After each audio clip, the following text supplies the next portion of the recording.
दांत वाली बहू। रंजना कभी ब्रश नहीं करती थी। उसे कितनी बार उसके माँ बाप ने डांटा, लेकिन उसका कोई असर उस पर होता ही नहीं था, जिस कारण से उसके दांत पीले पीले हो जाते हैं। शादी के बाद।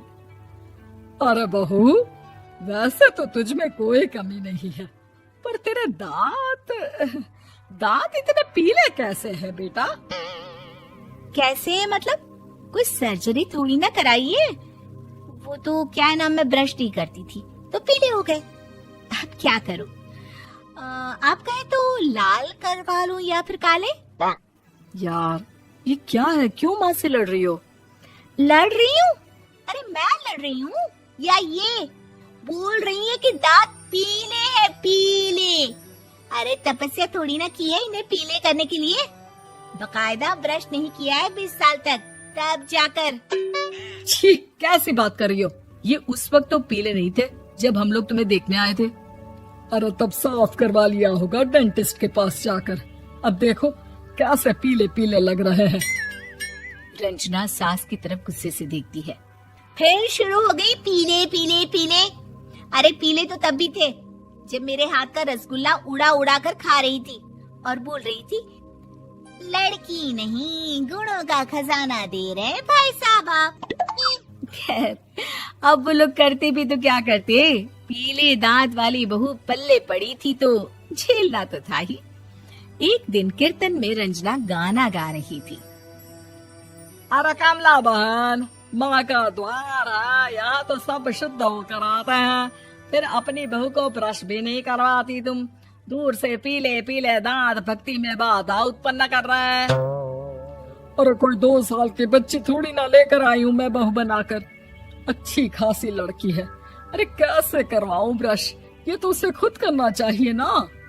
अब माँ बाप तो इसके जैसे तैसे निपटा दिए, ये नहीं सोचा कि सास कैसे संभालेगी।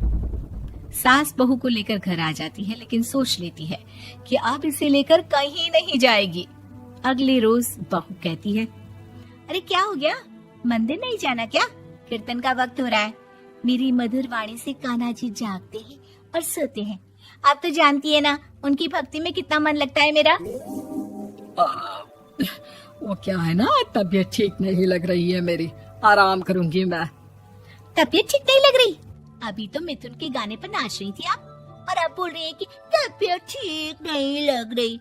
अरे भक्ति में मन लगा लो सासू माँ, ऊपर जाना है, क्या मुंह दिखाओगी आप? हाँ?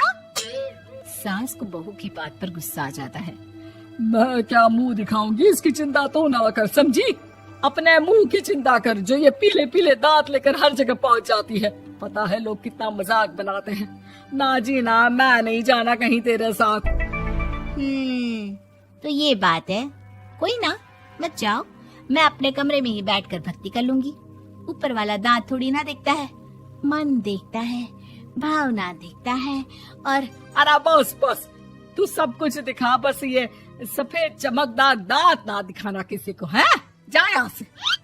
बहू को सास की बात का कोई फर्क नहीं पड़ता, वो तो जैसी थी वैसी ही रह जाती है।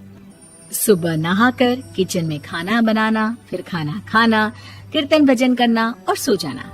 एक दिन, माँ जी मैं सहेली के घर जा रही हूँ, शाम को लेट आऊंगी। हाँ हाँ तो जाना, मैंने कौन सा तेरी आरती करनी है घर पर बैठकर। रंजना सहेली के घर जाती है, जहाँ वो पार्टी में जाने की तैयारी कर रही होती है। अरे शिखा, कहाँ जाने की तैयारी कर रही है? मैं गलत वक्त पर आ गई क्या? अरे नहीं यार, उल्टा सही वक्त पर आ गया। मैंने ये साड़ी और ज्वेलरी निकाली है यार, शाम को इनके ऑफिस की एक पार्टी में जाना है। बताना कैसा लग रहा है ये सब? नहीं यार, इस ड्रेस के साथ तो वो वाली ज्वेलरी अच्छी लगेगी। हाँ हाँ सही बोल रही है, मैंने ध्यान ही नहीं दिया। वैसे तो हमेशा से मस्त फैशन सेंस रखती है। तो बड़ा जाती होगी ना पति के साथ पार्टी में। रंजना कुछ नहीं बोलती, बस सोचती है कि यार काश ये बात सही हो जाती, पर मैं क्यों नहीं जाती पार्टी में? क्या इन लोगों की कोई पार्टी होती नहीं होगी? रंजना घर आती है और रात में पति से सवाल करती है, एक बात बताइए, आप मुझे किसी पार्टी में क्यों नहीं ले जाते? क्या आपके यहाँ ऑफिस में पार्टी नहीं होती? पति बेचारा क्या कहता कि दांत पीले हैं तुम्हारे इसलिए। अरे कोई पार्टी होती नहीं हम लोगों के ऑफिस में, तो कहाँ से लेकर जाऊं? और मार्केट, मॉल, कहीं वीकेंड घूमना, कहीं तो। अरे यार, सारे हफ्ते में एक छुट्टी मिलती है, तो सोचता हूँ कि आराम ही कर लूं। क्यों? रंजना मन मार के रह जाती है। पहले कभी सास के साथ मंदिर जाया करती थी, लेकिन वो भी सास ने ले जाना बंद कर दिया। घर बैठी बैठी रंजना बोर हो जाती है।